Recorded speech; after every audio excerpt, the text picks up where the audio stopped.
Hello, welcome to another Crownsman Partners video. You might notice something a bit strange on the video. Depending on final production, it could look like this is round the wrong way, but I'm guest hosting today.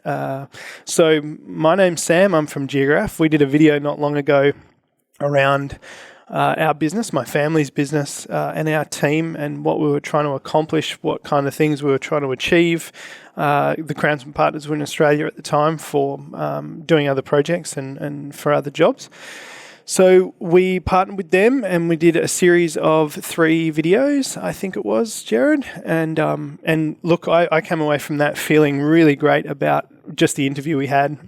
Really struck me how engaged you were, and I didn't realise at the time because I hadn't done a huge amount of background on Crownsman Partners, but this was actually part of a much larger series that had been going for some time.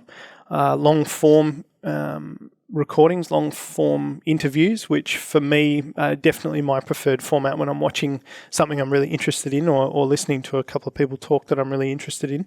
So I came away from that feeling really impressed by the fact that you were really engaged through our whole chat.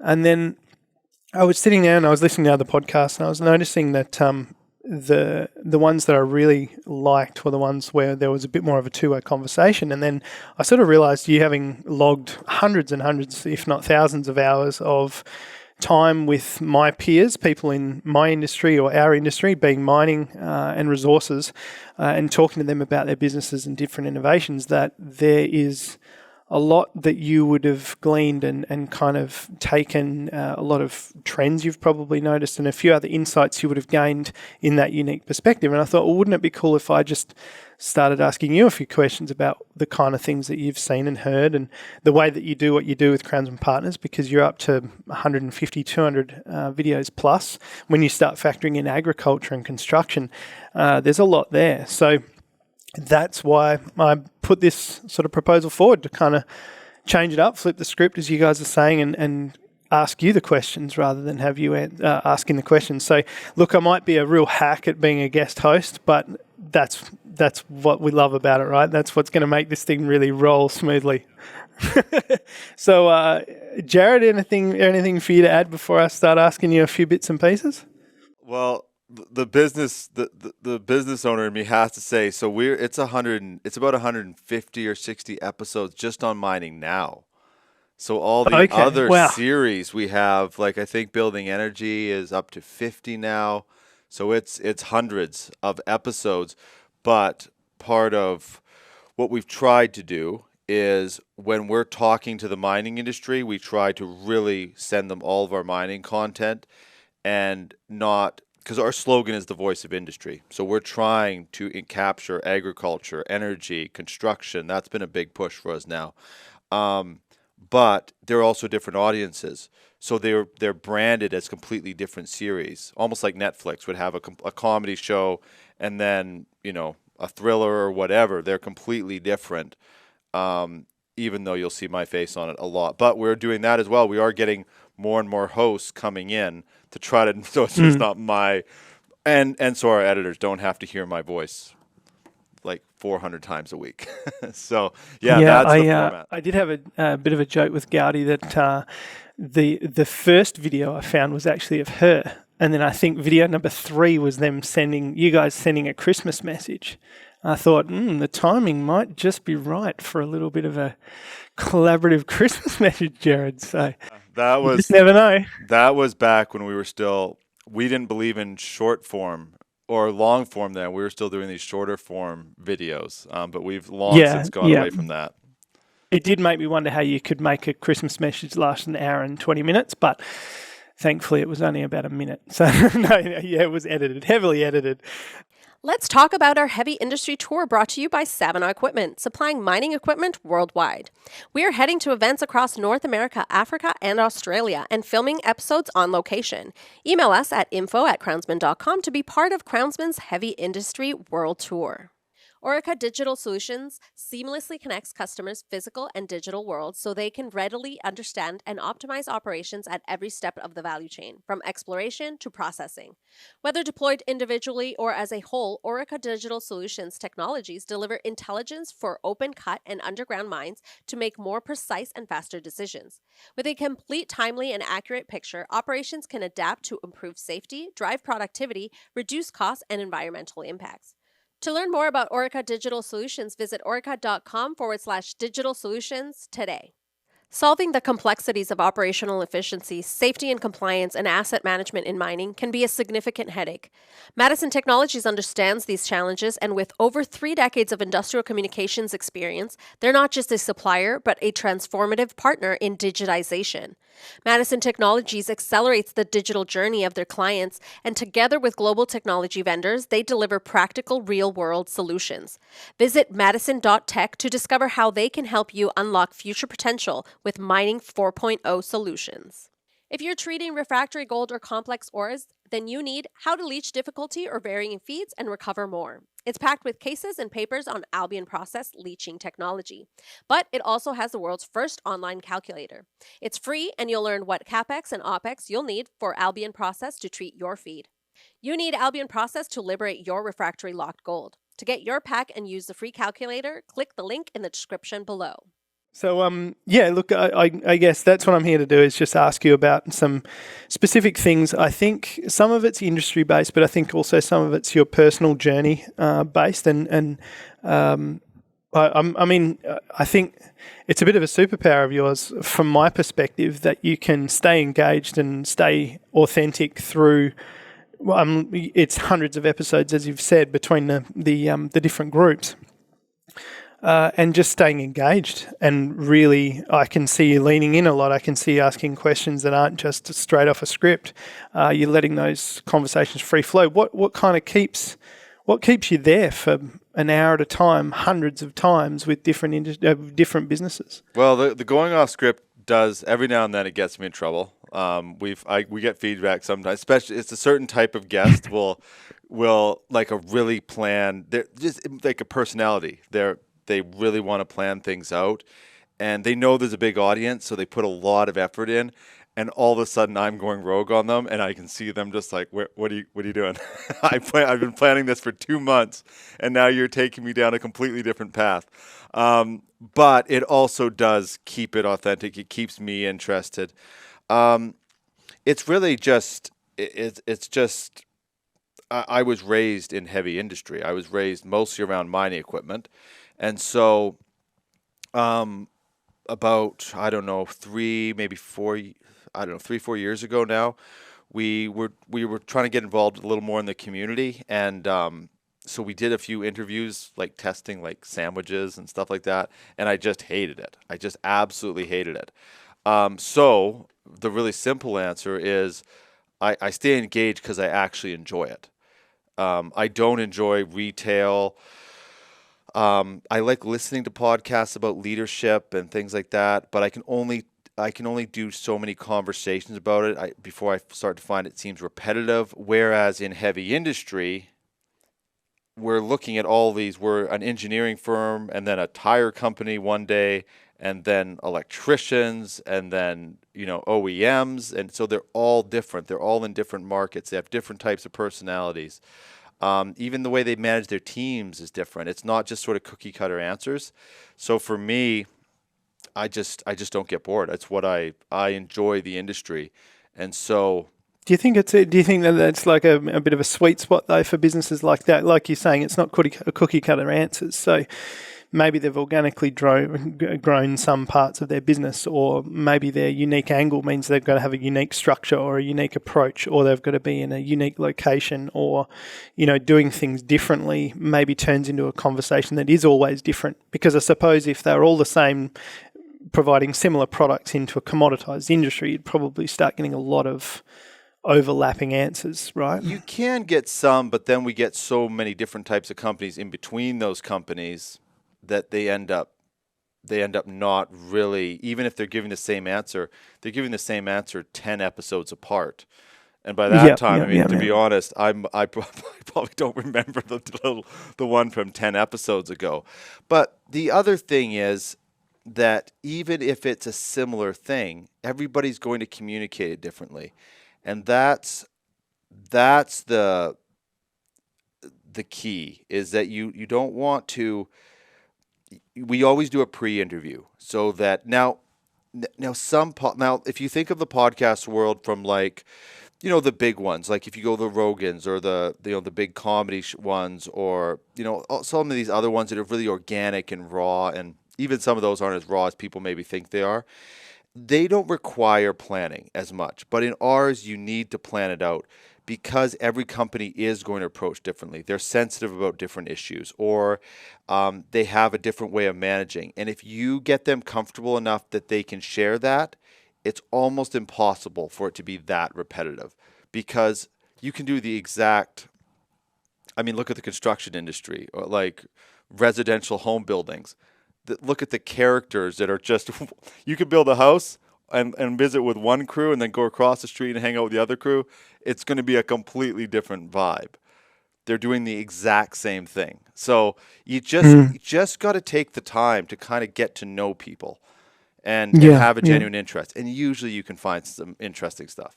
Introducing RemScan by Ziltech, the game changer for rapid hydrocarbon soil measurement. Get accurate petroleum hydrocarbon readings in under 30 seconds. No consumables, no wait time. Just scan your sample for on-the-spot result. Perfect for emergency spill response, spill delineation, excavation chasing, and bioremediation monitoring. RemScan is trusted by top industries and backed by independent verifications. Make real-time decisions without the lab wait or expense.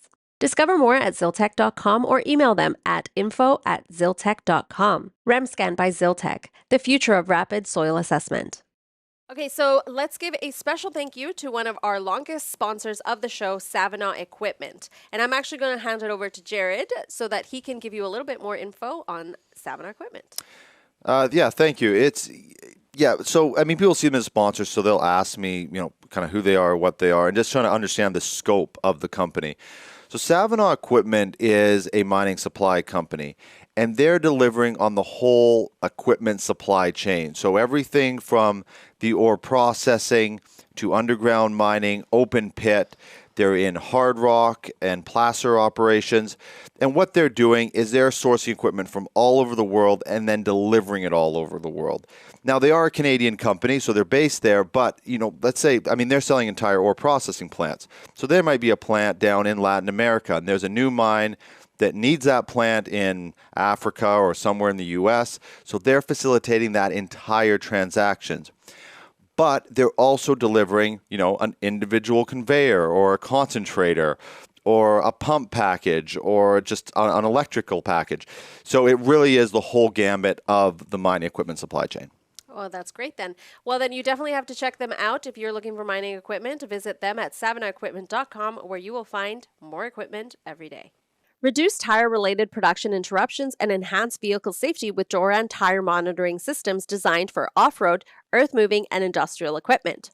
Real-time access to accurate, reliable tire pressure and temperature information helps operators and supervisors maximize equipment performance and tire life. Doran tire monitoring systems are designed to withstand extreme operation conditions while featuring simple installation and low maintenance. Visit doranmfg.com for more information on how Doran can help reduce equipment downtime and improve safety. Yeah, okay. Well, if we're going to, maybe we sort of have a look at that at a different perspective. If we have a look at the things that do overlap and the things that maybe are of value, I'm going to be a bit selfish here and say in mining and resources. So we're getting some info through, from an Australian broader economic point of view, that we're looking toward, this continuing high inflation environment. We're looking at harder times. We're looking at potential recession triggers. There's talk about an overdue downturn, and I know that a little bit in the US there's a bit of a talk about that as well. There's been some information that I've found very compelling coming from China about their population starting to decline. And that it's going to continue because they simply haven't been continuing their birth rate, and it's got 20 years to run. Now, I'm not sure if are you hearing similar things through your conversations with other companies across different countries? I haven't had a ton of conversations. I've obviously heard about like birth rate decline. Of course, birth rate decline is specific to like China or Japan or, other countries. But then if you look at other countries, they are having the exact opposite thing happen. So it's a little bit geographical, looking at it as opposed to maybe global. Although I've also heard people like Musk have talked about that actually could become more of a global thing. But with China, I think,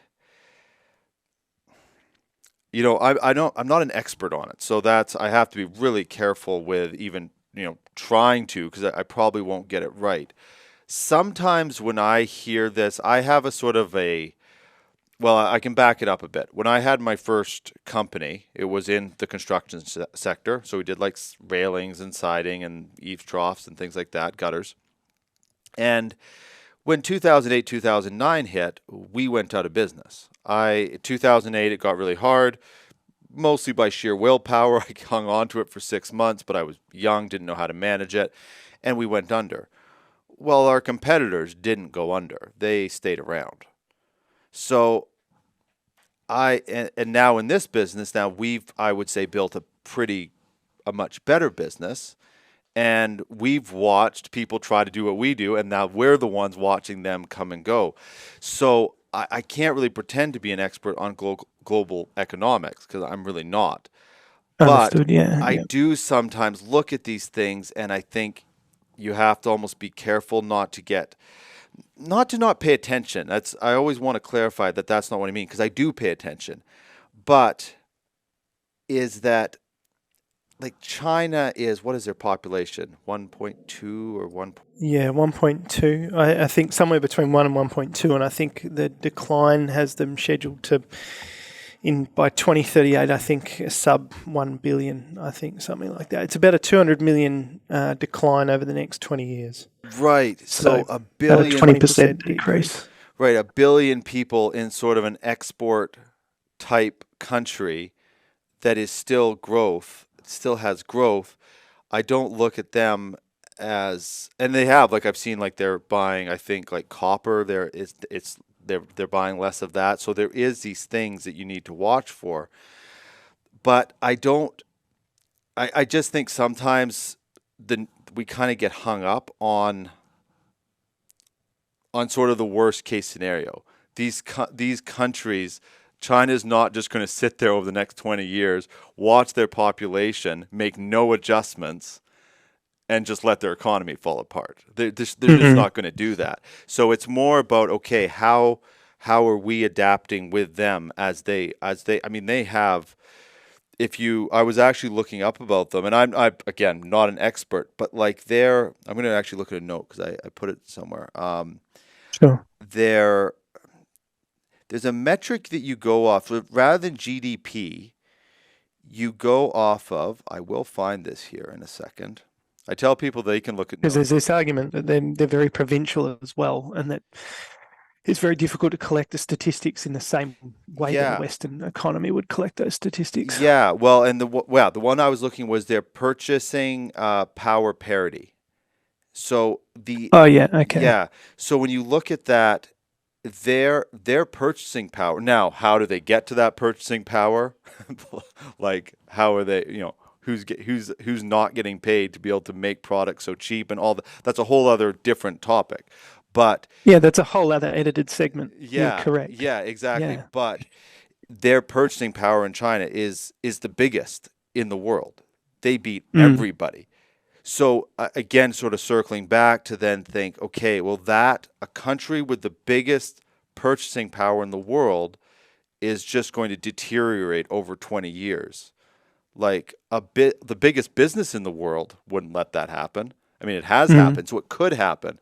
But and I'm not saying that I'm overly optimistic about everything, but I think you just need to be careful. I think you need to. It might just be because our economy is slightly different. I mean, in the US, I don't know that it's anything like our kind of dependency on China. So for iron ore, for example, 70% of our offtake is through them. So if they're putting iron ore into buildings, and those buildings, they are having property development collapses, and they are having construction company collapses, or right.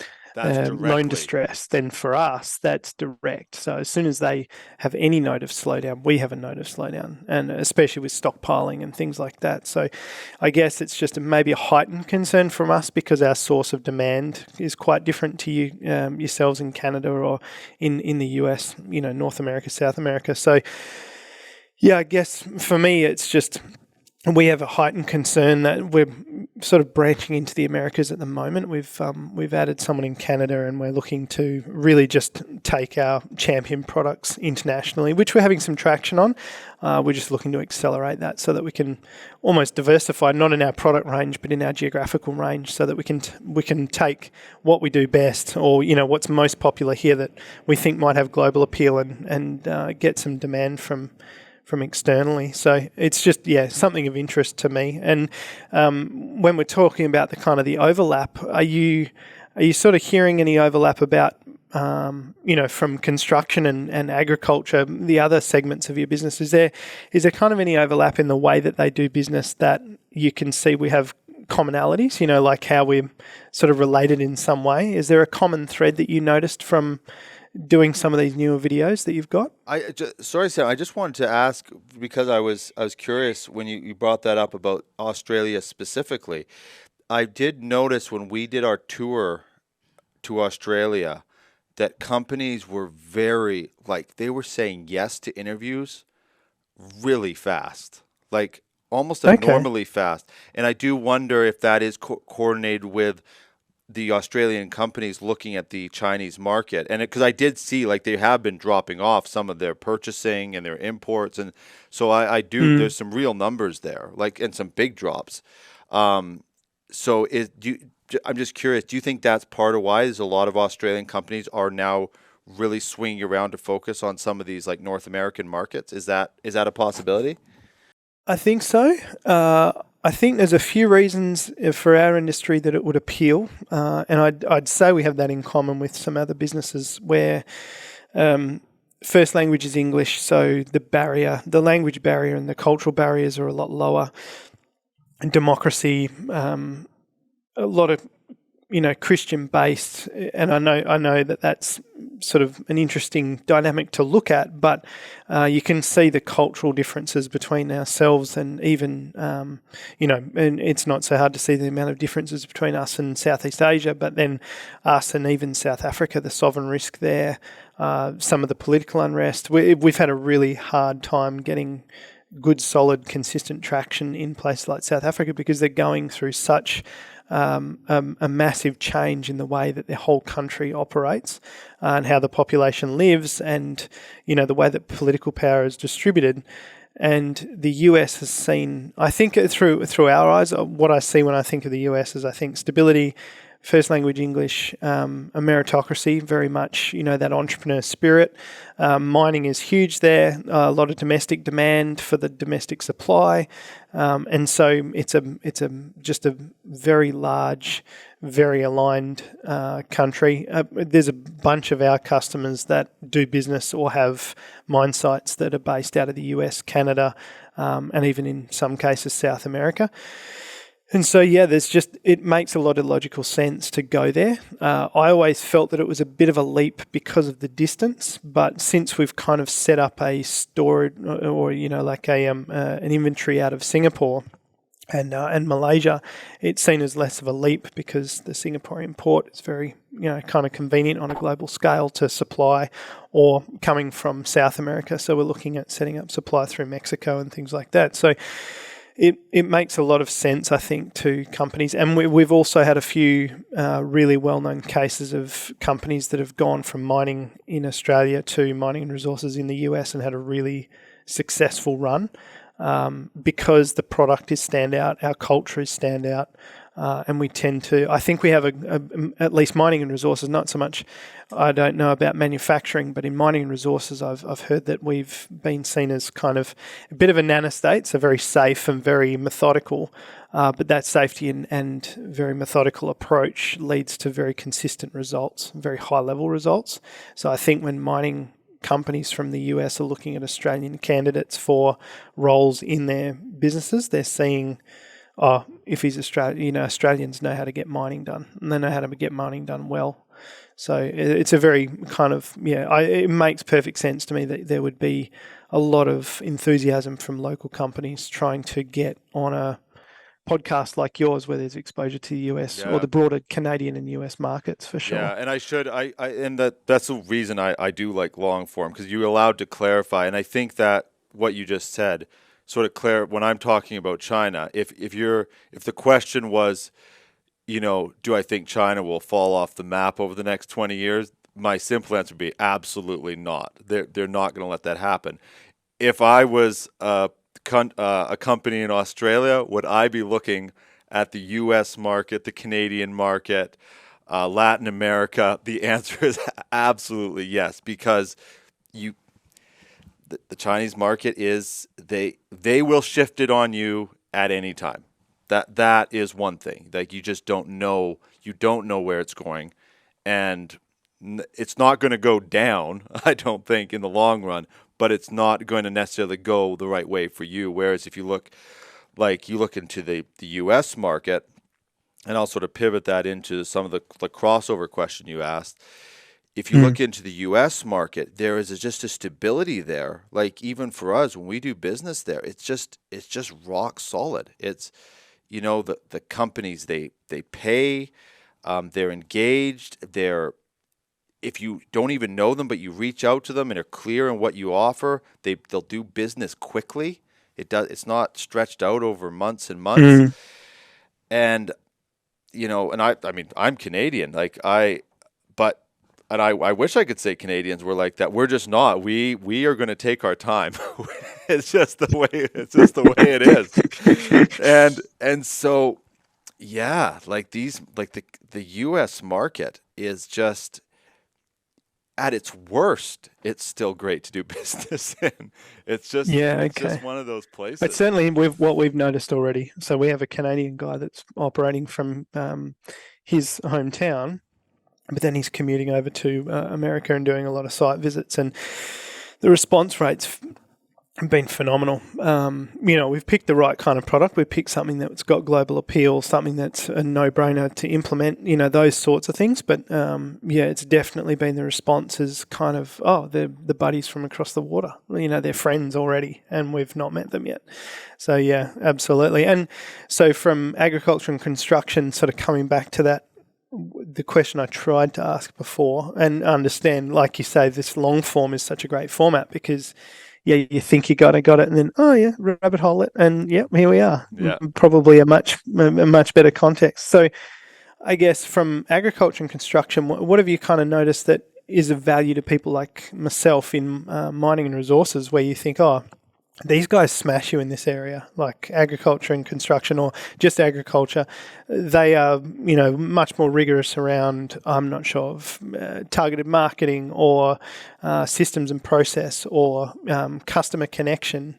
Yeah. Is there anything like that kind of springs to mind and you go, oh, wow, if only mining guys could do that at this level? I don't know if it'll be helpful for mining to say, we can't actually do that. It might be specific to those. But I will say one thing with construction that strikes me is that mines have a tough time. They're in remote areas. Nobody sees them. And they get shut down by by 200 people in a town. Will shut it down. Mm-hmm. But yet construction can disrupt people's lives for months. And they're putting up big buildings and changing the road. And we've got a bridge going outside of and I love it. I love the bridges going in. I think it's great. I'm sure there's someone in the community. I'm sure there's more than 200 people in the community that I'm in that hate that bridge. It doesn't matter. That bridge is going in. And it is interesting, isn't it? That whole thing that you don't make that positive association with broad-based destruction and chaos and a hole in the ground versus broad-based destruction and a bridge, and it's kind of like I don't know whether that's just great marketing from environmental groups. I think what it is part of it. It might be that, but that probably is a big part of it, but it's. People understand that you need bridges, you need homes, And there's no debate about that. Now, where those homes should be, how big the bridge should be, how much should we spend, that's what's debated. But it's not debated if we should have it. That's not a, that's not even a discussion. It wouldn't make any sense. And yet mining, the demand for the products is going up exponentially. I don't have the numbers at the top of my head, but like the demand for copper, like there's not, if they greenlit every mine right today, there wouldn't be enough in the next 10 years. So there's a real issue happening. But we're still discussing if a mine should go in, not how it should go in, when it should go in, how many people it should employ. It's not going under the assumption that it does need to happen. And that's like construction is not, that's just, in Canada, we're going to be, I've actually been saying we're going to need 3 million homes. We're going to need, I think now that it is 3 million more homes in addition to the average of about 248,000 that we build every year by 2030. We're going to need an additional. So again, if they started building them today, it wouldn't even come close. Like we're not even close. So people are pushing for this, and yet mines are in, the mining is still trying to convince people to let them mine. It doesn't, that, and I don't know if that, is specific to, helpful to Geographe, but to the mining industry on a whole, that is a huge difference between the two industries.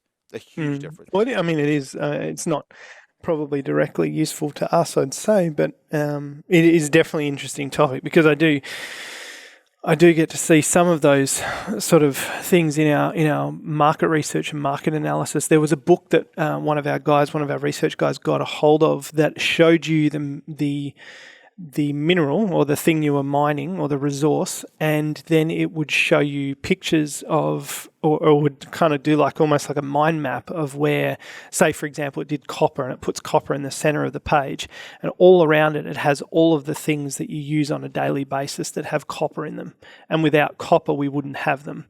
And you had everything from lithium to copper to gold, and we're talking computers, cars, lights, construction, the house you live in, the road you drive on, all of these different things. And I remember just thinking to myself, if this was advertised better and more, directly associated. I mean, the same thing happens with the people and their connection to other things, right? Like the whole vegan versus, eating meat is this connection between, well, no, if you eat one piece of meat, one thing had to die for it. And when you bring that connection closer, it's like, oh shit, maybe I should be more conscious about how much I waste, especially when it comes to animal proteins, as a sort of similar in principle example. I love meat, so I don't waste any animal protein. I can go on record by saying that right now. I am absolutely with you on that one.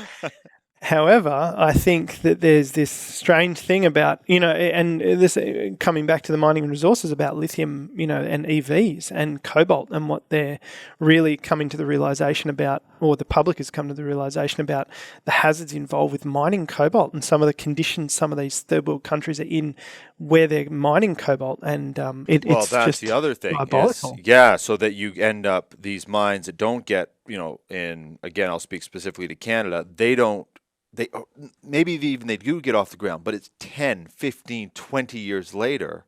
By that time, they've already, we've seen some of the mining that's happening, in places like Africa that it's just, it shouldn't be happening. That type of mining should be banned from the world. It shouldn't be happening.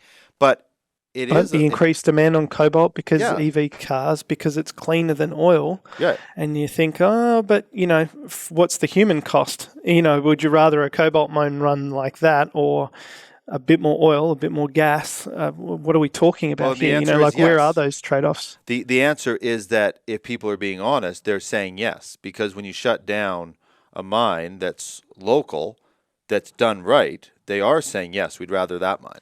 And whether they're purposely saying it, but in essence they are, because the global standard then doesn't, if these mines, where are the investors then going to put their money? Of course, they're not going to put it into mines like in Australia or Canada or the slow burn, low profit mining. Yeah, definitely. It takes forever and it doesn't make a lot. Oh, but the human cost is low. I think if the connection was made, maybe it would change people's minds on the And ethics I think of it. it's getting a little. I think it is getting a little bit better. And I think the one thing I was going to say about construction is, I think, and I've seen that example, and I've talked to I talked to so many people in mining. A lot of people are talking about that, like all the products that we use in your smartphone, in the car, or what have you. And I think though mining, and I really do think they need to do a better job of showing off the actual operations to people, not just the end result that it's in your phone, because that resonates with some people, but people like amazing stuff, and mining is amazing. But it's almost like you don't see a big billboard with an operating mine driving down the highway. You don't familiarize people with it. We're not all you, Jerrod. We don't get all frothy on, oh, look at the billboard of the mine site. Exactly. That, but people do. People is that the like Pilbara? things. People like things.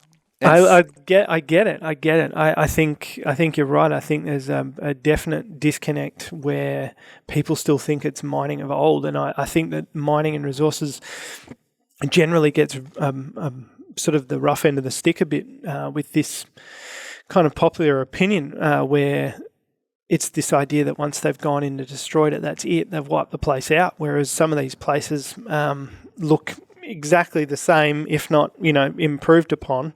And yes, I get that there's disruption to ecosystems and things like that, but it's actually not like construction isn't drawing iron ore from the same mine site that you're talking about, or quarrying and all these sorts of things. Quarrying is still a hole in the ground, and that hole in the ground was where a tree was, or a lake, or these sorts of things. So yeah, it's understandable. I mean, on the agriculture side, if you were talking about maybe an equivalent with agricultural innovation, I sort of jumped immediately to this idea that they would be going for the most efficient use per square metre of farming land. So is innovation really kind of doggedly looking at how to do more with a square metre of, arable land, that sort of thing? Yeah, agriculture's, they're very good at that. They don't. I mean, going back to mining has this whole issue where they do mine on the non-positive side. They mine this huge amount of earth and then get this tiny little thing out of it. Oh, yeah. Right? Yeah. Right, and that is, and even we might even see that change in our lifetime. But with agriculture, their efficiencies and their systems are very good. Would you say that that's a couple of 100 years of refinement at work? Is that, agriculture was the first, I don't know, in some of these books they talk about agriculture being the first form of work. That was where we started disrupting our reproductive cycles and the idea of what it was to have indirect labour into a deferred benefit. So one of the oldest industries in the world, agriculture, so we're talking farming and we're talking livestock and things like that. Are we thinking that they got a head start on the rest of us, or do you think it's just because it's come under scrutiny more regularly, or, the margins, are they slimmer? Are we talking, Well, the consumer? You might if you disagree on this, I'd actually be interested here. But I think it actually has a similarity to what goes on in the construction. Is that agriculture? Nobody's arguing about if it should exist. That's not a discussion. So agriculture is encouraged to produce more all the time. There is no inhibitor. They're trying to be more efficient. They're getting the right amount of funding. No country, especially in the Western world, is going to allow the shelves to go bare. So they're backed in the way that they should be backed, and efficiency is demanded because the output is demanded. For instance, dairy, there's a certain quota. They have to produce a certain amount of dairy. They have to. So how much do mines have to produce? In Canada, we don't have a quota on mines that say you have to produce. We have to produce this much. We don't have that. So the mining industry is not in that position where there's not this giant collaboration of, okay, we got to get this much copper onto the market. In the dairy industry, they know exactly how much they need to have on the shelf by tomorrow.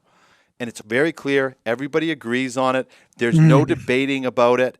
There's debate of, are the animals getting treated humanely? Okay, that's a legitimate debate. It's the same amount of milk we need, but are the animals getting treated humanely? That's a good debate to have. We're not debating. Yeah, well, there was, and there has been huge amounts of movement, like forward progress and the evolution of pork and chicken and things like that. I mean, I still remember the days of the free, going from cage to free range, and it was like, oh, really? There's a free range. That was, as a kid, I remember when that first emerged as a marketing campaign. But I guess. Well, I suppose mining as well is one tier back, isn't it? So it's a primary producer. It's not directly connected with the consumer. It goes from business to business and then business to that consumer. The consumer can, they feel when they can't get something off the shelf at the supermarket. They feel when they can't get a house. I mean, we're going through a rental and a new house crisis here because I was just reading the population. Western Australia's population's increased by 76,000, but I think we're only about 2.6 or 7 million in total.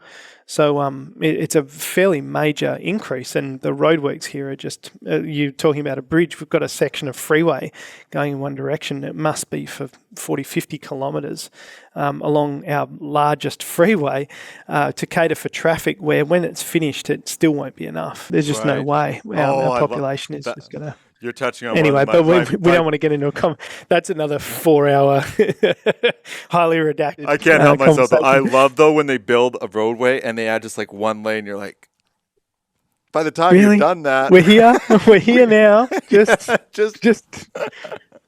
But then someone wouldn't get elected because they spent too much money in this area and not enough in this one, and I get it. So yeah, it's definitely a political thing that we can talk about. Yeah, I do think though that mining, and it trickles down to the Geographs and even companies like ours who are promoting mining, and that I do think mining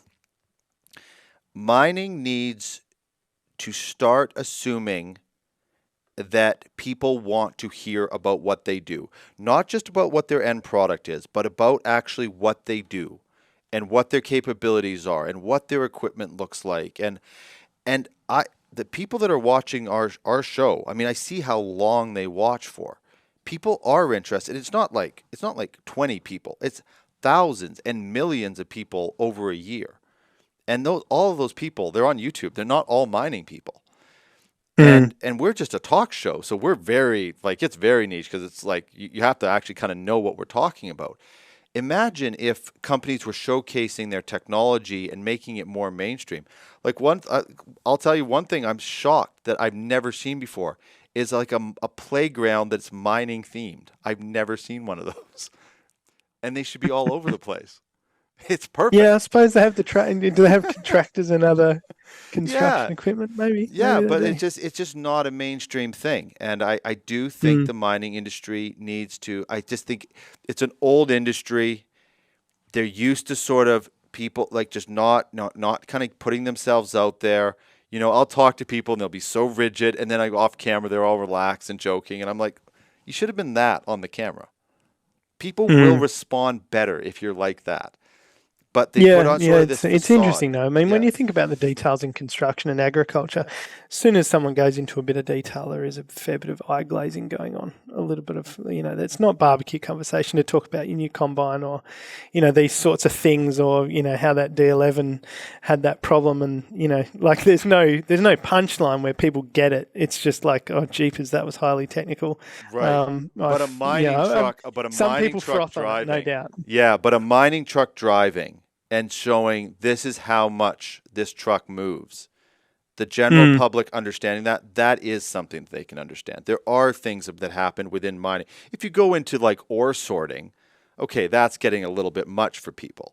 But there's, the electrical wiring of these systems, or, like that, we have people like, the Microminds of the world and stuff. That's pretty getting, even though I'm trying to keep up with them when I'm doing those interviews. But there's other stuff in mining that is, I used to play hockey in a mining town, and there was a great big mining truck outside the hockey rink. Oh yeah, everybody. Yeah, they do a bit of loved that here as well. They have Yeah. big trays or things like Yeah. that, and there's a lot of mining history here, obviously from gold rush days and pre even that. Yeah. So, and I mean, with your work that you're doing with people like us, I mean, the sort of the quality of the work that you're doing would have improved. I mean, I did go back and I scrolled way down on your channel, and I found some videos there that clearly they were your grounding, your foundationary work. But I know that you kind of mentioned to me that there was this big difference over time between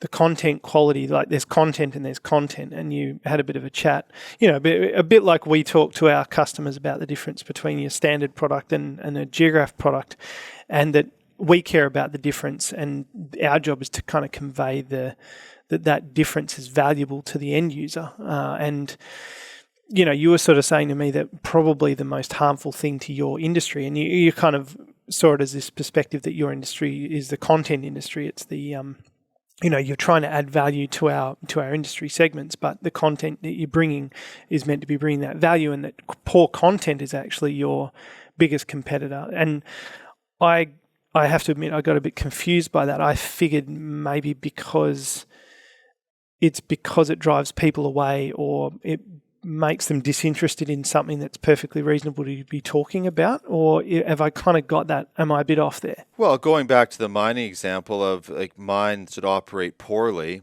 give a black eye to the whole industry. It's just that it's the same principle. When people are doing it, when look back at some of our old content. We'll probably have to reshoot an episode that we did last week. That just it didn't. The quality just wasn't quite there. It just happens on some episodes. But when people are putting out poor content, and it's and by poor content, I don't even mean all of a sudden like the sound, that's a big thing, but like the poor content to me is not thought out content. That's where it gets bad, is when people, they're trying to do like the comedy. They're trying to do a Joe Rogan, but for mining. It's like, Joe Rogan is comedy and science and whatever the hell he wants to talk about that day. So that works really well for him. Mining, I can't have some big copper producer on the show and just wing it and ask silly questions and not be prepared. And I see people on doing it. They're doing casual conversations about, people die mining. Like, it happens. Like, it's a dangerous thing. It is hard on the environment, and we have a responsibility to do it properly. It's not a casual conversation. That's the kind of stuff that is not good. That is not good for us, because then if they do happen to convince someone to come on that show, well, that person's never going to do our show now, because now they got a bad taste in their mouth from, then it's like, oh, this is like some influencer YouTube thing. They're not interested in it. So that's really where that's the kind of stuff that I see it, and it gets quite frustrating for me.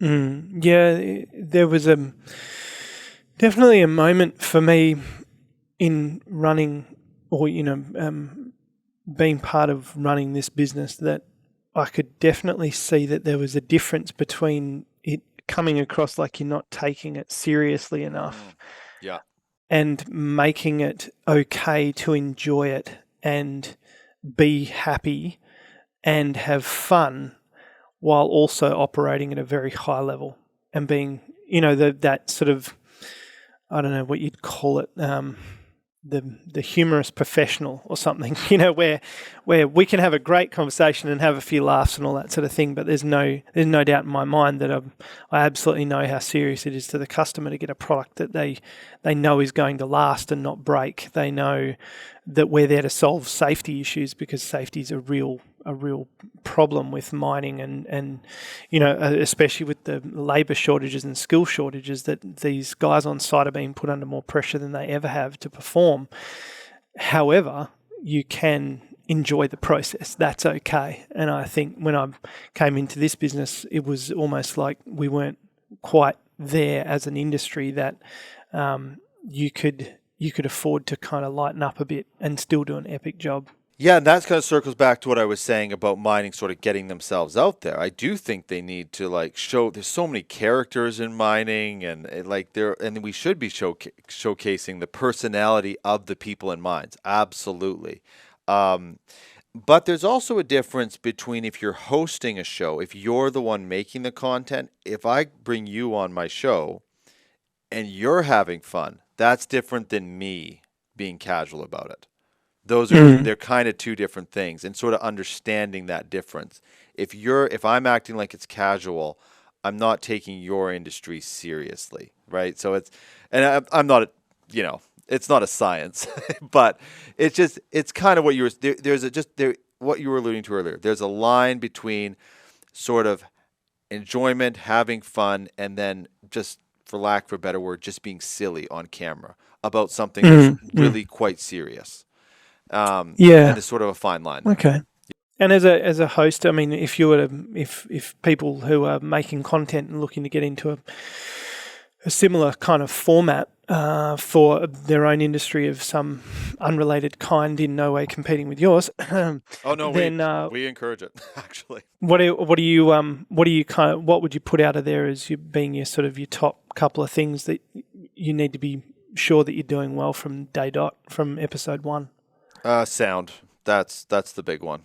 Get good sound. People can't listen to it if it's bad sound. And we've been guilty of it before, because it's hard to get good sound, different mics in different environments, and you know that's an important thing. I think the biggest thing is knowing what type of content is applicable in certain settings. So I'll give an example. If we make a show, I bring guests on and I ask them about them. I don't sit there. Every now and then I'll tell a little story, a little anecdote about me being on a mine or something, just to sort of connect the audience to who's hosting the show. But I don't make it all about myself. I'm interviewing, I'm getting the information about someone else, and just knowing that role. And then the other time is when like a company like Geographe makes a show. And this is where that is a tricky one. That's a very, very tricky one to do. My recommendation on that would maybe do 1 or 2 episodes about yourself and then stop because it is so painful to listen to. Bring in people. Do you mean like shameless marketing disguised as content? Is that what you're saying? Yeah. So like mining now is shameless promotion, but it's Geographe comes on mining now as a guest. So people expect Geographe to talk about Geographe. So then it's okay. So don't insult the customer. Yeah. So yeah, but now if Geographe is going to do a show, you're going to do your own series. Don't just talk about Geographe. Now you have to then go out and get people, start with some customers and things like that. But then, I mean, maybe getting competitors might be a little much, but get other people in the industry, get other thought leaders, get mine operators, and don't ask them everything catered towards your company. Just have a conversation like a proper interview does. Well, this is the thing, though. I think one of the challenges we face here is that we think we know what the customer wants based on messaging that we receive. We think that we are hitting the nail on the head based on site visits and someone telling us, look, this process that we undertake is unsafe. We'd love for you to come up with a remedy to this problem.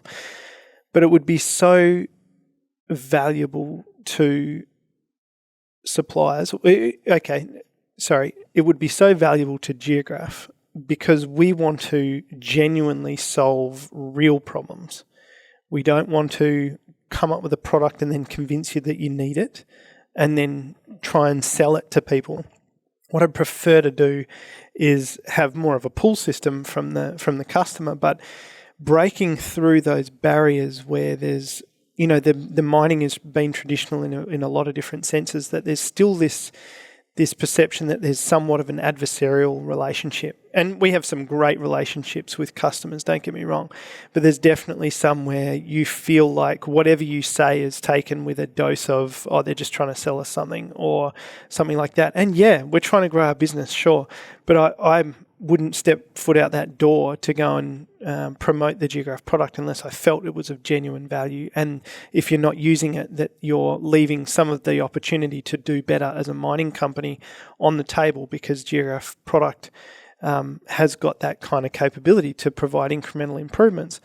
And I think what's missing is a bit of a more genuine conversation where it isn't just mining companies who dread going potentially to some of these industry events because they're going to get swarmed by people like Geographe trying to sell the next greatest thing, or scan their little lanyard and then stalk them for months on end. I don't wear those lanyards when I go as a customer because I get the format. I connect the dots and I just go, not going anywhere near that. Like, turn it back to front, put a line through the middle of the barcode so it can't be read. Just grab, I know it sounds bad, but I think if there was a way that we could say, look, it's a safe space, we've tried it before. We've had these sort of innovation competitions or crowdsourcing type format events where, we've got these 3 issues we'd really like for industry to come up with an idea to solve the problem. We'll take a few front runners and we'll move forward with them on that project. They've actually been really cool, really successful,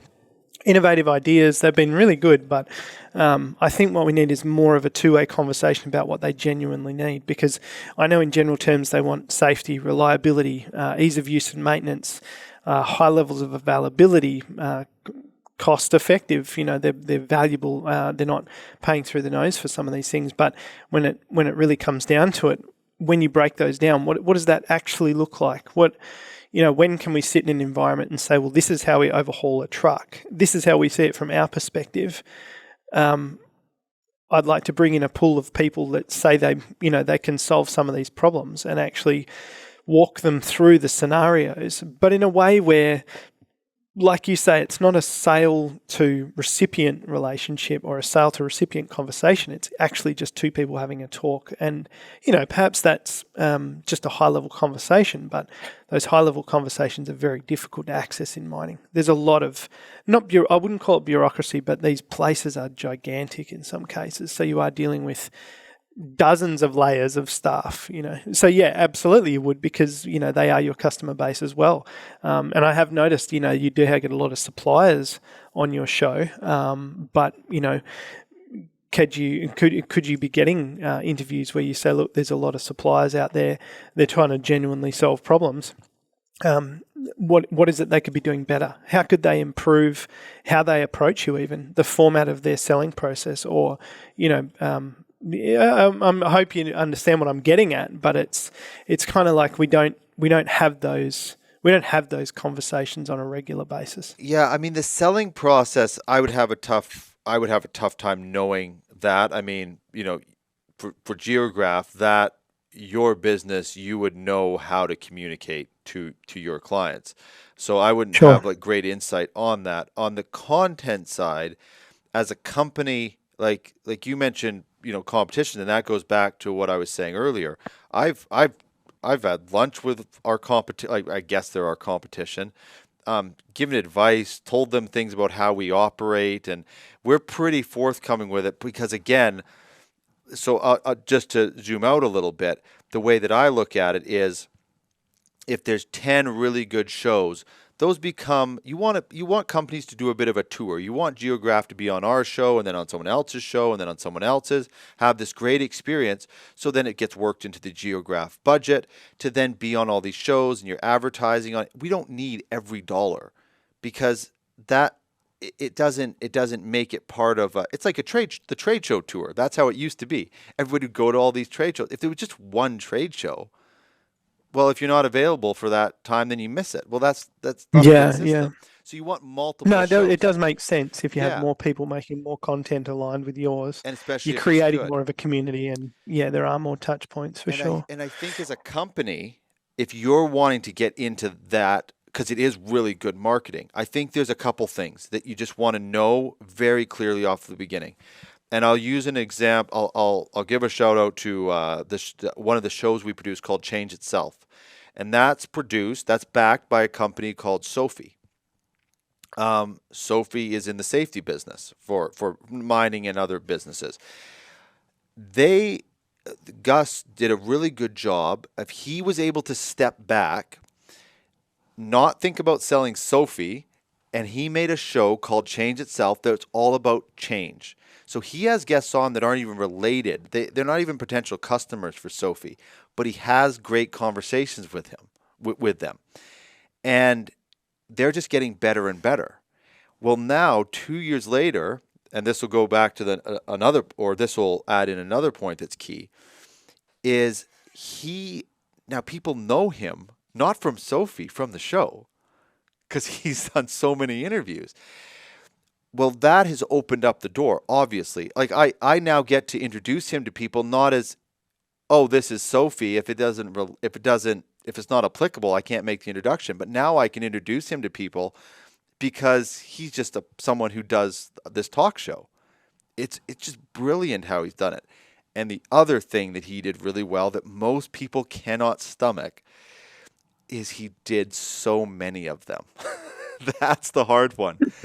Is you got to do so many. You got to do it for 2, 3, 4, 5 years and keep making the content. Most people can't make it past, real compound effect stuff over a long period of time. They can't get past 10. That's competition. That's people have made. I mean, we had one show. They even put the white bricks that we have. They just mirrored our show. I don't even know if they got to 10 episodes. They couldn't figure out. I don't know why. Well, actually, I don't know why they disappeared, but they disappeared. We've seen multiple people kind of come and go, and we've seen shows. We've been hired. We've been hired by companies to make their own show. Like a Geographe type company will hire us to produce a show for them. They can't get it past 5. Because it's hard. It's hard. Yeah. And you've got to have something that's broad enough to be like Change, for example. Massive. Like everybody does it differently. Everybody has a different opinion on it. Everybody's got a different story about how they change from one thing to another. Yeah. So it's general enough to be like the gift that keeps on giving, but it's specific enough in this kind of quasi self-improvement business change type of thing to be of broad appeal. So, and I should clarify. It makes sense. I should clarify. And it's sponsored by Sophie. So Sophie is the sponsor on the show. Of course they are. But Change Itself is the show. That's sort of the brilliance of it. And I think I think for companies wanting to get into it, I think that's the way to do it. Because I heard, I won't pick on anybody. It's one of the companies I love, but they're a mining operator. Some people I know I'm talking about, but they're they brought in like a broadcaster to like host a mining show. And it is it's another level of painful. Like you can't listen to it because it's just about them. It's so inward and it's just, cringe. Yeah, it's just hard to even listen to. And so when you're making a new show, even if you're selling this product over here, try to step outside and look, what will the audience actually find interesting? And then you can do it. Even as a company, make a Geographe, making your own show, for sure you can do it. You just have to kind of step away from the Geographe part of it and then find a way to tack it back on. Yeah, where I can tell you now, I just don't think it's something we'd pursue because I think that's part of our strategic no. So that would be the absolute thing that I'd say, oh, no, we're compounding on these specifics to get us to be world's best at a very narrow niche of things. And that's what we focus on. And yeah, I can say now that if we were to go for something, we do broaden our marketing efforts and our business development efforts to keep it, what would you call it? So you have your slow strategy and then you have your kind of immediate return kind of plan, around different speeds of marketing and the different messages we send. But yeah, I can just see that we'd be, I think, one of these 5-episode wonders. It would be a bit cringy because I think when I think of the messaging that we're trying to do, it would be very difficult to have a look at. I mean, I kind of could see myself doing something around continuous improvement and that's a good one. This idea of the F1 philosophy, total competition style philosophy. But again, it's kind of been done to death. Like it really, a lot of people talk about Lean, Six Sigma. There's some very, very good content podcasts out there about the exact topic. And you just think, it'd be like going, what does Joe Rogan do? Yeah, I'd love to do that. I reckon we could fully compete. We'd all love to do that. There's no way. So when I was, because I used to take some, I was in acting school for like 2 years. Fun fact that some people wouldn't know. But so I got professionally trained to be on film. And there was a great exercise that we used to do for improv, which was called More Specific. So you'd walk into a show, you'd get up in front of the class and you'd go, I'm a barber. And then someone would yell out, more specific. I'm a barber in downtown Vancouver. More specific. I'm a barber downtown with my store in East Hastings. Now, you're not from Vancouver, so East Hastings is where there's a lot of drug issues, and it's a place. It's people are shocked when they see it. Sorry, Vancouver. So right away now, the audience, anybody local goes, uh-oh. They're engaged because they know the environment. If you were a hairdresser in that environment, right away, okay, this is going to be crazy.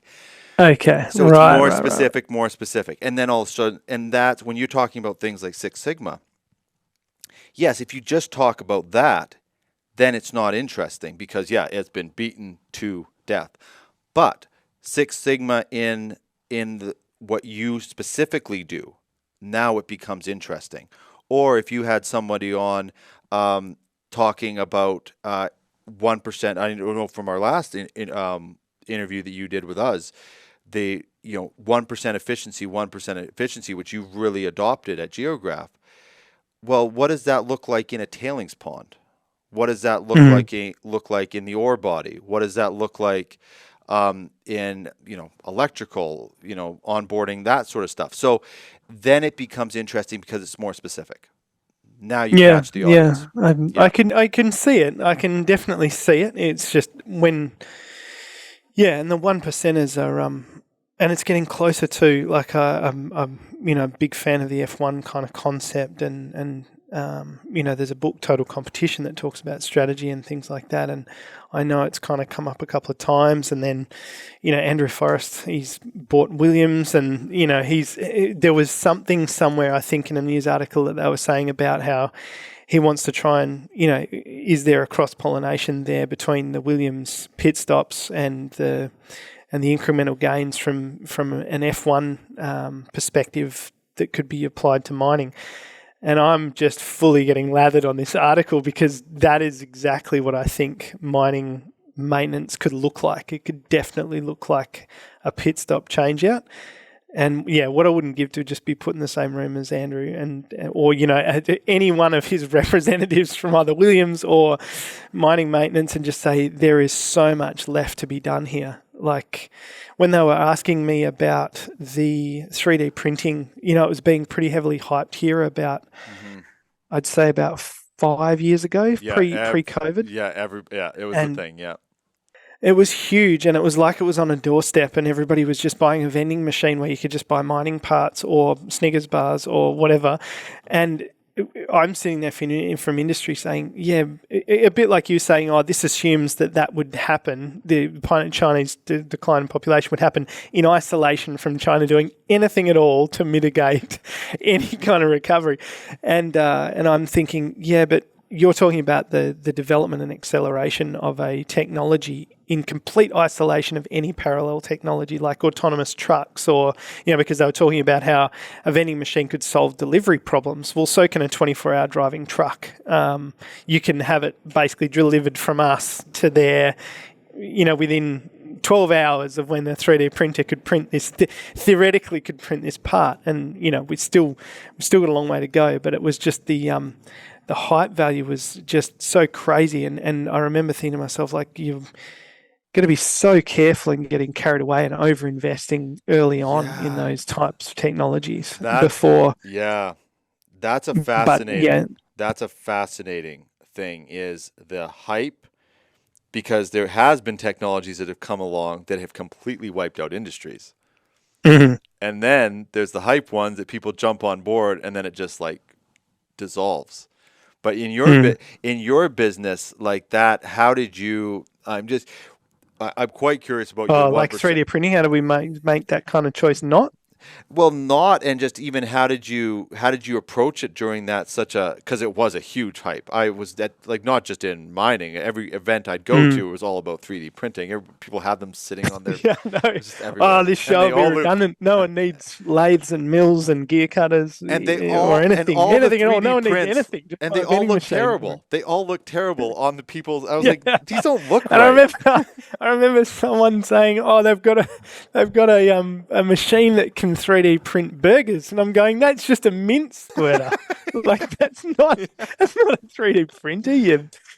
Anyway, yeah. So it was just hilarious. Some of it was just hilarious what they were coming out with, and saying it could be 3D printed, but it was basically like, no, it's being rapidly assembled.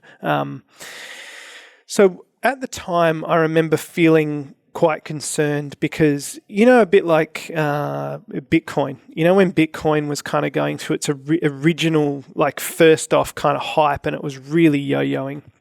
And I remember thinking to myself, is this that one thing that I don't get that just completely passes me by? And I remember it dropped, after I decided not to get it, because I thought, I remember reading an article and the guy said, by the time I think it was like my hairdresser's asking me how they can buy crypto, that's what signaled to me to get out of crypto, because it was like everybody was just getting too overhyped. And so you weren't investing if you weren't in Bitcoin. And then it continued to yo-yo, and a lot of people lost money. Some people made it a lot.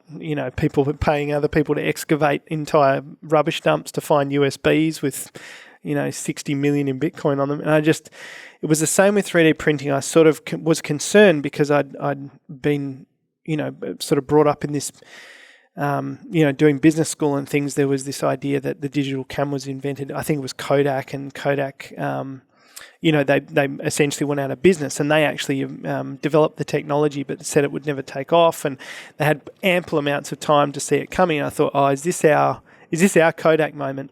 So we've always done due diligence whenever these things have come out. We did do a bit of work with a few companies. We have produced a 3D printed part in partnership with one of our suppliers, and that's in and running in an oil and gas company at the moment. So we have been through and gained the knowledge. But when it came to actually pulling the trigger and buying a machine, we've stopped short because what we deal with is essentially alloys and hardened alloys. So the way that the material is produced is a combination of a bunch of different elements, and that's very difficult to do if you're depositing it. And then from a hardened outer layer, you can print a hardened skin, but it's just not quite there, completely unproven.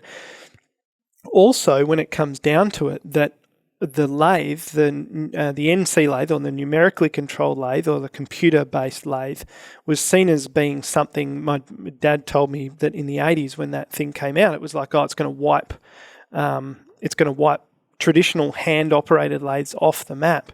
We've still got a few because there's no replacing a hand-operated lathe for certain jobs. Now that's 45 years later, and they're still selling them by the thousand.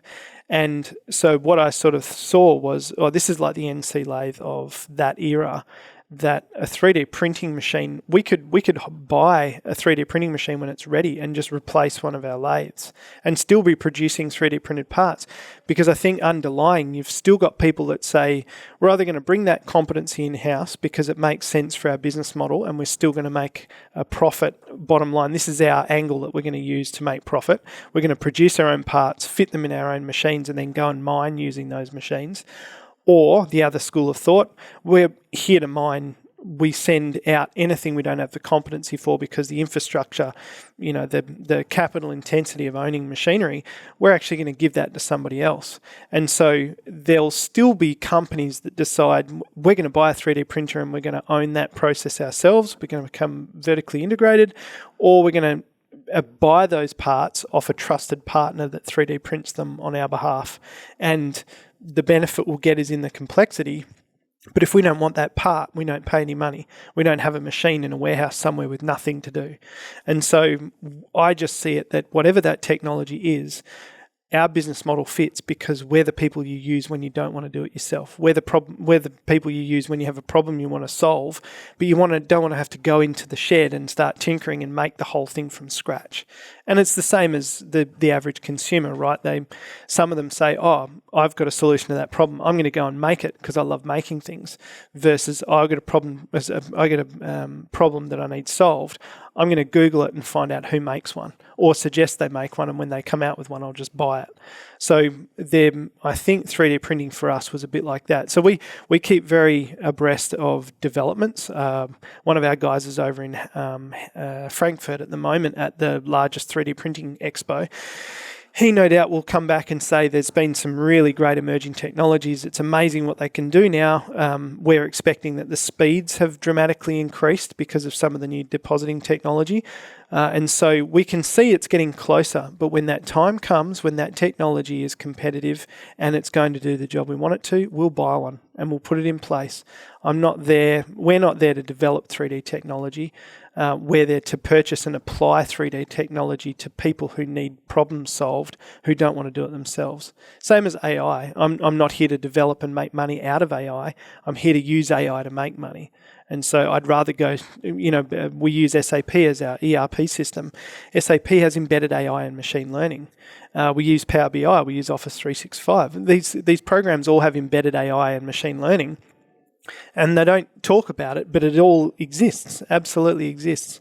I'm not going to go out and develop an AI competency unless I can see a direct value to the customer to do that, where they might say, I need AI to solve me a problem. It applies to this product or this safety concern, but I'd like you to do it. That is the point when we have to make a choice between, are we making money out of AI or are we using AI to make money?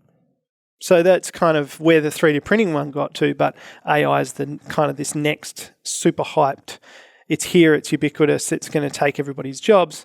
Not really. We're going to apply AI as it develops. And yeah, it's pretty scary, some of it, but I can see they're already bringing that under control. So yeah, sorry, that was a very long-winded response, but we've put a lot of thought into 3D printing technologies, and we're not slouching, but at the same time, we're being very cautious about how we proceed, because we're in a capital-intensive manufacturing business in one of the most expensive places in the world. We can't afford to put a foot wrong when it comes to buying capital. Right. Yeah. It is a good answer, and it's I look at companies like yours trying to, like, you talk about 1% improvement, and then, but I actually I'm curious that 1% improvement, because it's so capital intensive, it seems like even a 1% improvement sometimes could be still a big investment, I would think, sometimes. So if you're looking at 1% improvement multiplied by 1, so if you have one product that would benefit from a 1% improvement, that's when it breaks things. We're talking about 1% improvements on a wholesale thing. So we might say a 1% improvement on something that we do thousands of times. So we might improve the travel time between two locations by using an autonomous forklift. We've just bought another 4 of them, and we could see that we make tens of thousands of movements in a forklift every month, right. And an automated forklift would reduce that by 12%, 14%. But it's 14% of every product that we produce, and every product is 400,000 components a year. So it's when you multiply that 1% improvement by whatever you're doing.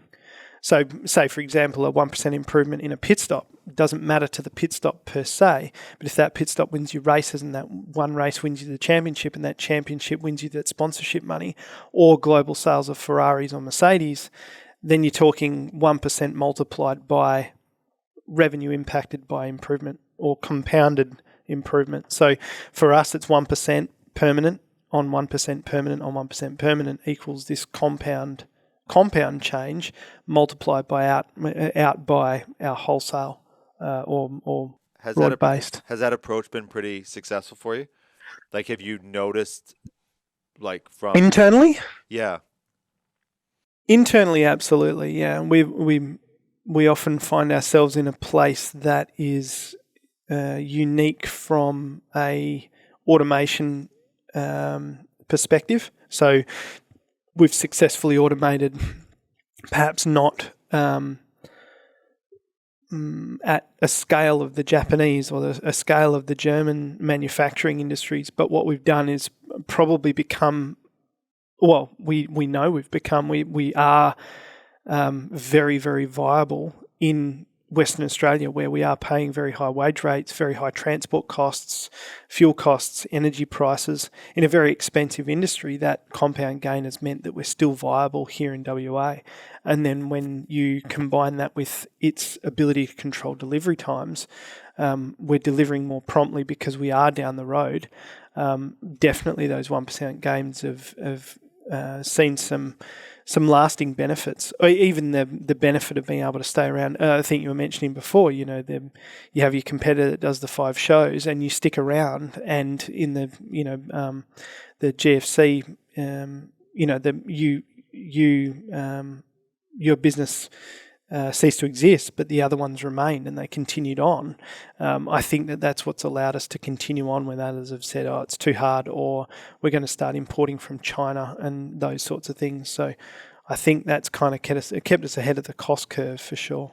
It's not being lean. There's a Harvard Business Review article called What is Strategy? I think it might be Jim Collins, but he talks about how lean was a finite plan, and that strategy has to be revolved around competitive advantage for sustainability and things like that. But what it's definitely done is complemented and allowed us the time to make this almost overdue shift to unique product over like-for-like aftermarket product. Because for a very long time we were making product that was the same or better than the OEM, but we weren't heavily marketing the products that were actually doing a better job or that we'd redesigned. That was table stakes back then. Whereas now it's seen as being quite a niche industry, because being able to stick with it has been very difficult, I think, for other businesses.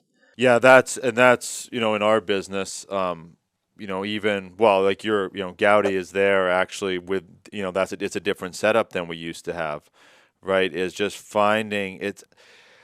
Where I try to improve is try to find within the same. I'll back up a bit. In my business that I lost, what I would always do is I'd try to tack on. I would kept trying to tack on new endeavors.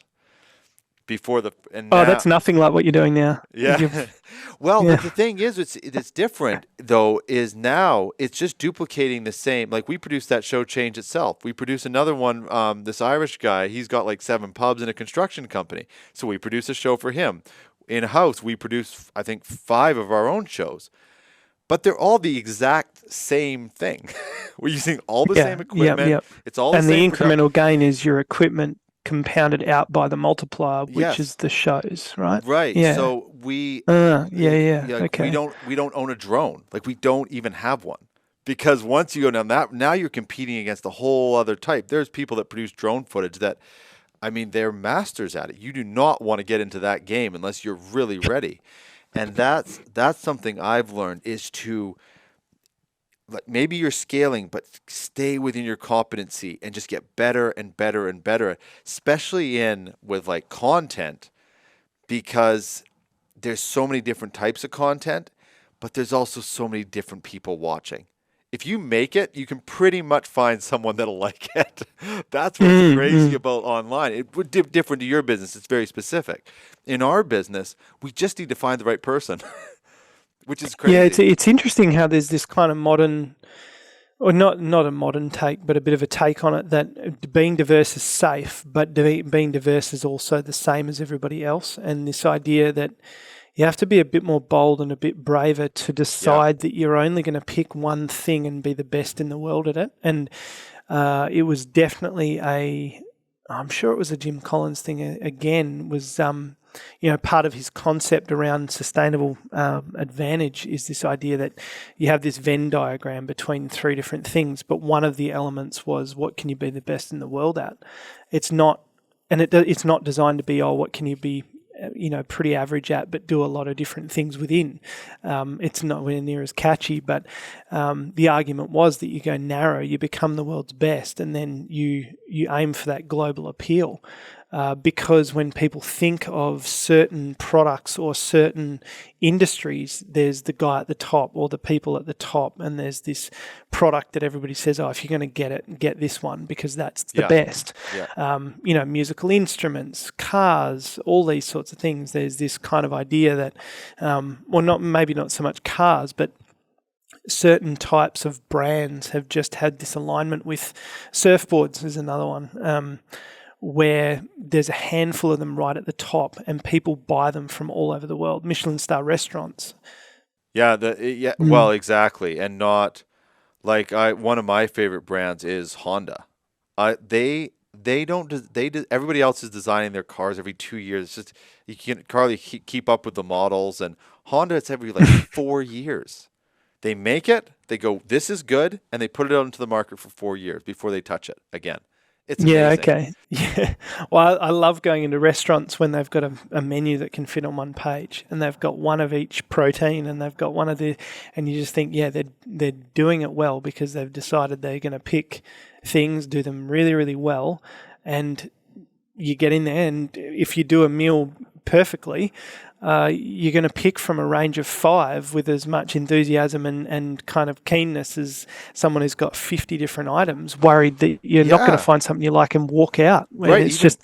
It feels riskier, but it's actually, to me, it feels far safer. It's like a slow death being average, and then going, we need to build revenues. So what we'll do is we'll add on more to our product range. Well, no, hang on a sec. What about if you just took that existing product range that you're awesome at, wound it up to 11, and then found a new market, found a customer that's never heard of you? That's part of our America's expansion, actually. Yeah. Well, I think McDonald's, I think they really, when they came, remember when they were all about salads? Highest calorie salads in the world. Yeah, but oh no, we should edit that out. They probably have people everywhere. Probably. They know they messed up on that. And you have a company that, whether their health and all that sort of stuff, but just they're nobody is better at fast food than McDonald's. It's just you can't debate it. The numbers don't lie with McDonald's. But then they went and tried to get into all this. They tried to diversify, and it was amazing to see a big company like that make such a big error and read the market wrong. And then they realized, no, people want salads, but they want to go to a salad place to have a salad. They don't want to come to you. And have you noticed that KFC, I'm not sure how they do it in Canada, but in Australia, the KFC ads have been coming out, and they don't try and promote their virtues as a health food company. They literally are like, when all else fails, if you're hungover, if something dodgy's happening, you need to feel better, buy some comfort food, and you might as well go for some crazy crispy fried chicken. It's the same fried chicken you've always had. It's the same. It's better for you, but when you buy it. You buy it when the shit's hit the fan. Right, but then in McDonald's case, a little while ago, they put bacon on a Big Mac. And how many Big Macs did they sell? They just literally took some bacon and put it on and said, now it's got bacon on it. And did they? What was the result? I think I'm sure lots of people bought them. I don't know if I was one of them. I love bacon. Yeah, exactly. It's like, okay, we got to try it. Why not? It's just their bacon from their breakfast stuff. They just literally, it's just right already sitting beside the Big Mac. And that's, I think, what I've tried. I know that's a really simple example, but that's a big company. That's a big move for them to do that. Marketing and all that goes into it. Is I think, our company would be much smaller than yours. So for little companies, they always think of that they have to do these big gestures, these big moves. And a lot of times you don't. You just need to go, what am I good at? And you need to improve, so that 1% improvement. You just need to layer something on. Like now we're, I'm not going to get technical, but we're using more analog sound than digital sound because it gets a richer sound. Okay. So it's a little thing that nobody else really knows, but we know it, and we can see engagement numbers on those episodes and things like that. So we can make those improvements. And I think if I was to give advice to anybody that's starting in like on a smaller scale or even large company, again, using the McDonald's example, is that just you don't have to go, chase all these things. You can just look at, if you need to be able to look at what you're doing and go, how do we dovetail this on and dovetail that on? I feel like those companies nowadays are doing much better than the companies that are out there chasing 10 different things.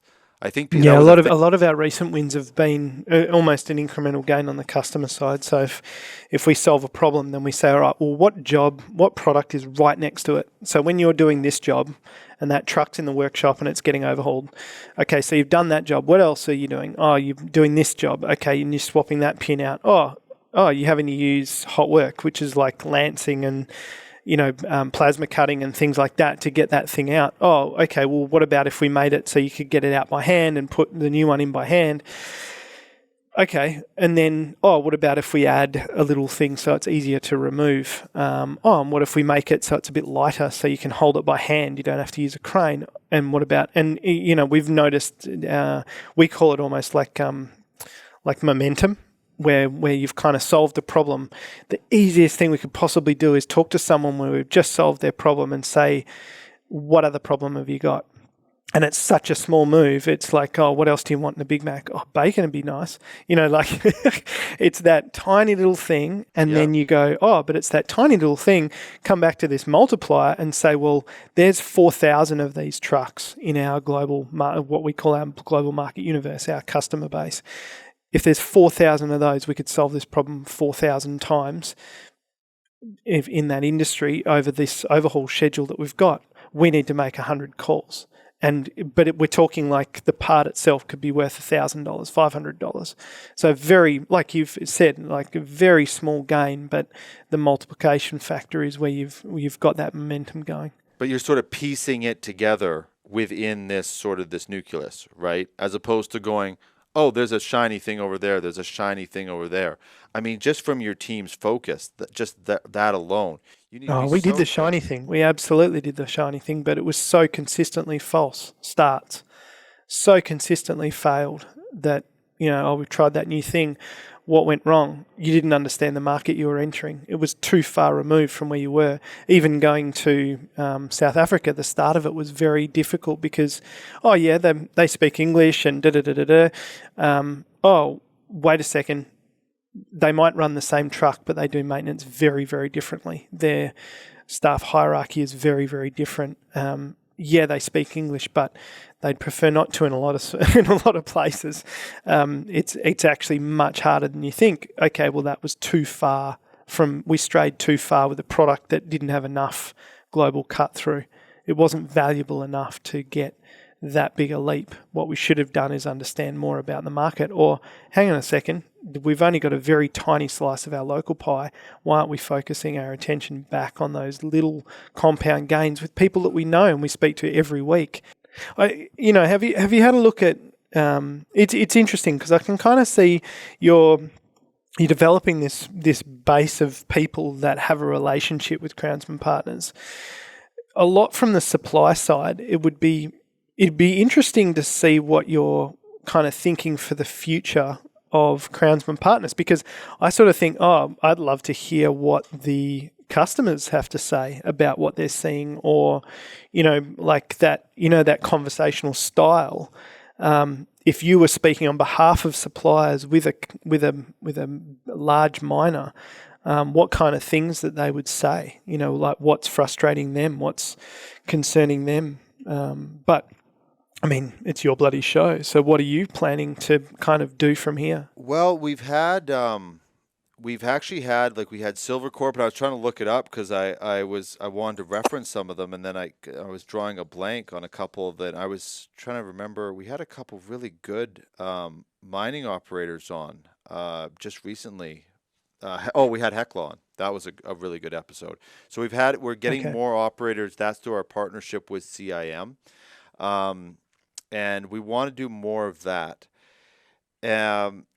But the thing is, we have a philosophy that, because believe me, we've been encouraged to go a different, like thought leadership and just leadership in general. And there's definitely people that have wanted us to go that direction.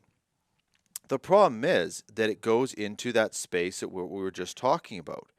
It is absolute. The market is just saturated with it. Just saturated. It gets too vanilla. And the other thing is, if you look at there's men and women that watch our show, but it is skewed.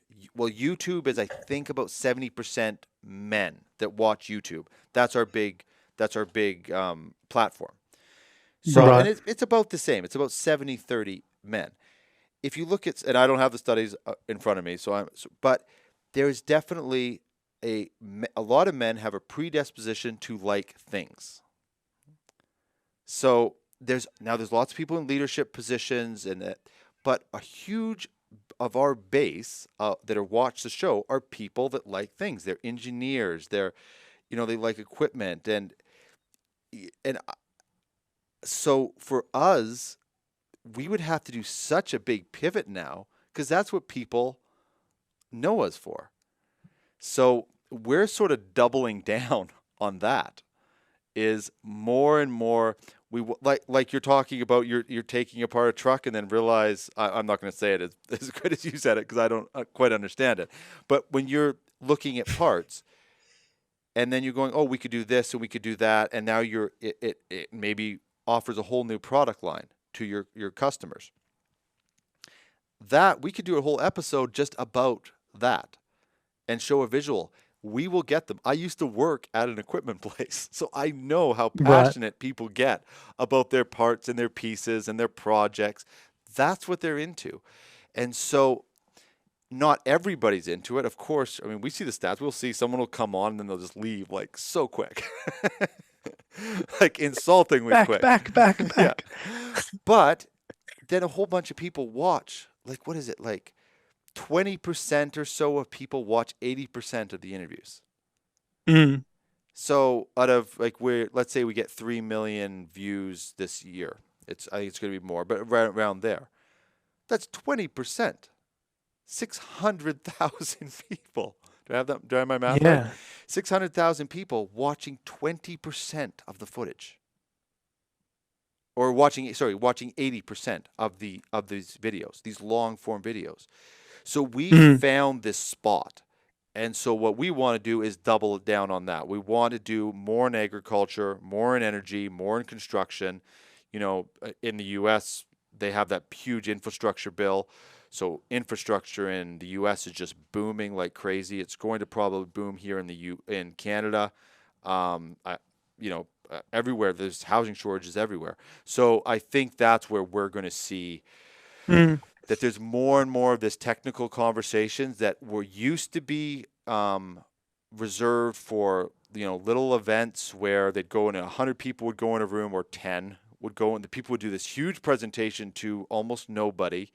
We're capturing those conversations and putting them out to thousands of people. That's what we're trying to accomplish. Yeah. Yeah, it's interesting. It's kind of like, the exact sort of thing I'm talking about straying away from is the one thing that you probably want to double down on, because it's seen as being the riskier, kind of bolder move to say, no, we're going to deep dive on technical and we're going to just keep going because we are getting the views. And maybe that is the safe space that the customer wants, where they, and I say the customer, I mean like the end user of some of these products and the services, in saying, well, no, I want to find out about it. I want to find out who the people are behind the website or the product.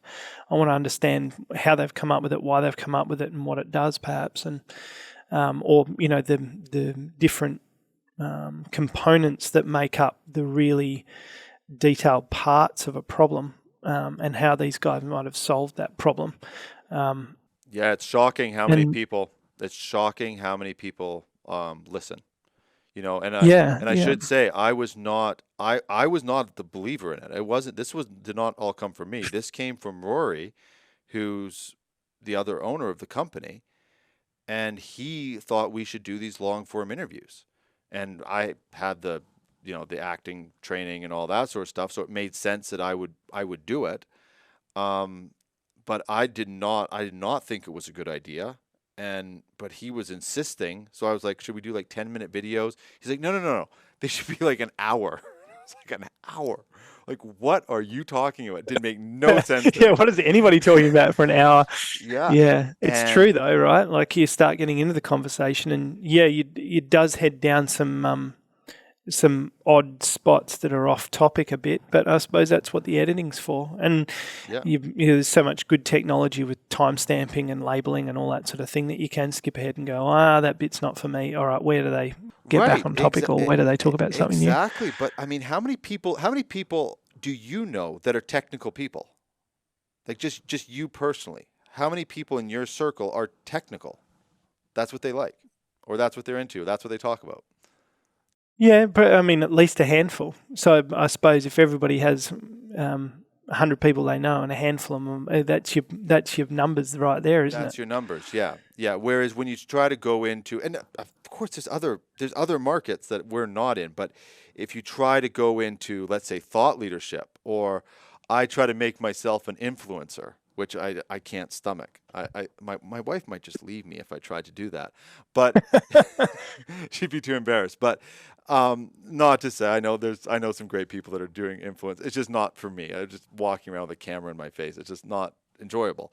But that whole world is just getting into a whole different type of thing, and you're competing with a whole other different type of audience.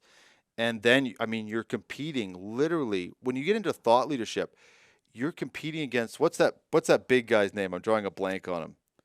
Great big guy that does all the motivational stuff. Tony Robbins. Tony Robbins. I mean, you're starting to flirt with competing against him. Like, good luck. Oh, but there's so many people who absolutely have made their lives out of that stuff. But I mean, you're talking about broad appeal. You're talking about, maybe, to me, it's sort of like the difference between, and we're talking about grunge, because you live in just north of Seattle, and I was like, I would have loved to have been there in the 90s, like, because they were my sort of formative music years. But I think, all right, well, the lovers of grunge versus the lovers of pop, or, what gets played on the radio, like they're basically what gets played on the radio, whereas you're more. And yes, I'm going to associate you with grunge. I'm going to say I'm drawing a long bow, but that's kind of like, no, this is where we're at, and I'm going to completely own it, and it'll never be 1 billion views or whatever some of these things have got. But it's serving the need of a customer, and it's doing it better than anyone else in the world at this time. So, yeah, I get it. It's the same as this, this involvement of the community on the internet in general. There was a guy, I think he wrote a book called The Inevitable, or Inevitable, and he was talking about global trends and saying that no one assumed that the internet would garner so much volunteer spirit. Because when you go on there and you look for something obscure, like really obscure, or a specific problem with a piece of equipment that you've got, or a piece of tech or whatever, and you might own it and it's got a specific model, and you say you've got this problem, and there's some crowd of people who've got on there and they have solved the problem. They know the model numbers. They've solved other kinds of problems. They got a YouTube video on how to specifically fix your model of vacuum cleaner.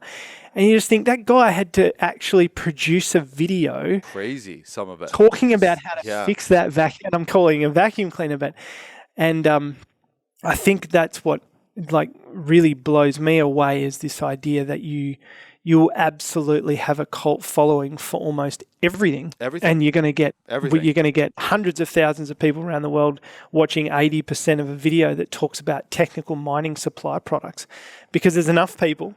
So statistically, there's enough, and it was missing. It is missing. There isn't another one at this level. I should clarify. Sort of to pull back the curtain a bit. We did our market research before we did this, so we knew the stats of all these different people in these different industries.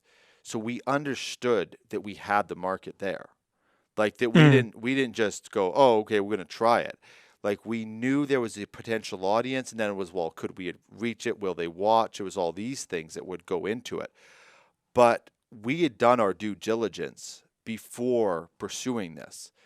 And then it just happened to pay off. And we knew, like people like things. We knew that type of stuff. So that helped to drive those decisions.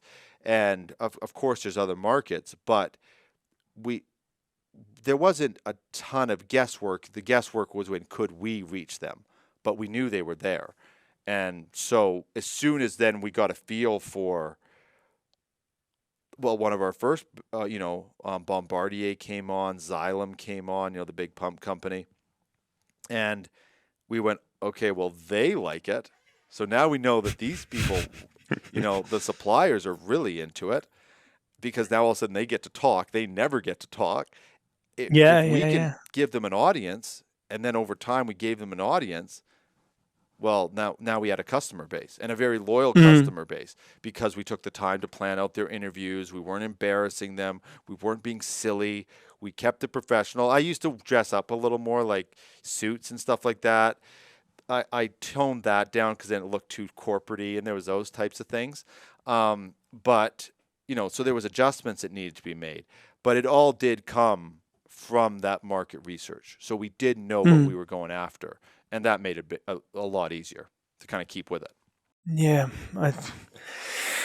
so cool. From kind of one niche business to another, I think it's a worthwhile bet, and totally would encourage. We kept going. We're going down the rabbit hole, and unashamedly, and why aren't we branching into this? And there's this over here you should be having a look at. If you can do that, you should be doing this.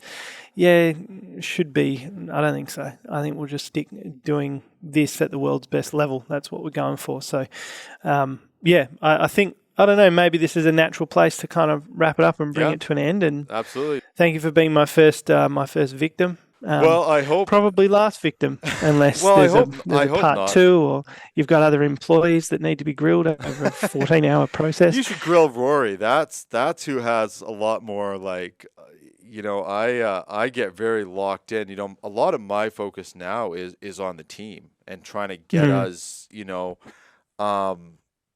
and that, maybe if he wrongs you in some way, you can say, "Oh, maybe you should interview. Maybe you should get on this, flip the script a bit, Well, and you can punish him like that." I think he's another person after my job, because he's been doing more interviews. He's doing our Building Energy series now, and he gets amazing engagement. So. Yeah, awesome. Okay. I'm sure I won't be cool. around All much right. longer. Well, find the energy equivalent of me, who's wanting to ask you a bunch of questions, or him a bunch of questions, and go for it. But look, thanks for taking the time. I really do appreciate it, and a great conversation. I've definitely learned a lot. Thanks so much. Yeah, and thank you, Sam, and just a quick thanks for supporting us on the sponsoring our tour of Australia. That was amazing to have that support. Doing the multiple episodes with us, that's and actually doing the different setups and different guests, and I know, like, I've been on the operational side, like the heavy equipment side, and so I know that that's not just an easy thing to organize your team to do that, and I really do appreciate it, and I just continuing to work with us, and then even doing this. Sure. When I first, so just to let you know, Rory and Dennis, they just planned all this and didn't tell me. Oh. And they agreed to it. And then, well, that's interesting. Yeah. And because Rory had just asked me to do an interview about 6 months ago, I was like, I don't think people really care what I have to say, so I didn't do the interview. And then I saw Rory. Right. Okay. And I said, he's like, "Oh, didn't I tell you?" I said, "No, you didn't tell me." But that is fully a forgiveness, not permission scenario that you've been part of, like that, that light bulb moment where you realize you've been had. That's it. But then I also realized, I've been in this business a while now, and a lot of people want to make good content. They want to, so many people have given their time to us. And then I realized, no, this is actually an opportunity for me to actually give a little bit back and share. So I hope I've got a chance to do that. And then I got really excited about doing the interview because I realized, I actually get a chance, all this sort of knowledge I've packed in. I hope I've got a little bit of that across in this interview because the content it'd be epic if people come back and said, look, want to hear more about this, or, what about this question? What about that question? It'd be cool if we got some engagement to sort of go, where's part 2? We want to know this, we want to know that. And regardless of whatever format you went forward in doing, if it's added value for you and you've enjoyed yourself, then I suppose we can ask. And let's hope it was valuable to those people who've made it 80% of the way through this video. Yeah, well, at this point, it might be 100%. To all 75 million people who made it 80% of the way through. I want to know what 80% is. Do we need to do something where we just, I don't know. An explosion needs to go off. No, I really did enjoy it though, and I genuinely mean it. It was actually lots of fun. Getting some of the stuff that's kind of floating around in my head that I don't really share on the show. So thank you very much for doing it. No worries. Alrighty.